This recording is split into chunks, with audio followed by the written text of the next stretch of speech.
স্বাক্ষর দিচ্ছেন, কিন্তু যে জটিলতার কথা বললাম যেটা নির্বাচন কমিশন আমাদের কোনো উপায় রাখে নাই। ওনারা যে রিকোয়ারমেন্ট দিয়েছে, যে রিকোয়ারমেন্ট ওনারাই ফুলফিল করার জন্য 5 উপায় দিয়েছিল, সেই 5 উপায়ের একটা উপায় ওনারা কার্যকর রাখেন নাই। মানে ভোটার নাম্বার ছাড়াই স্বাক্ষর দিচ্ছেন তো? আমরা এনআইডি নাম্বারটা রাখছি। এটা যার যার মন্তব্য, এই ব্যাপারে আমি মন্তব্য করতে চাই না।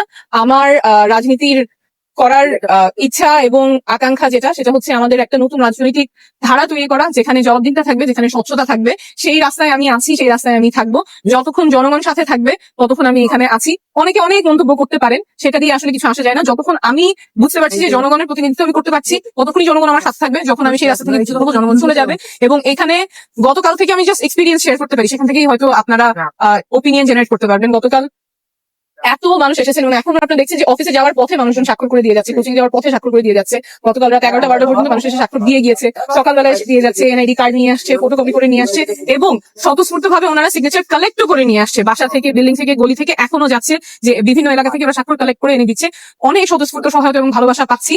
এটার জন্য আমি অবশ্যই সবসময় কৃতজ্ঞ থাকবো। যতখানি ভালোবাসা ঢাকা নগরবাসী আমাকে আজকে এবং গতকাল তারা দেখিয়েছেন।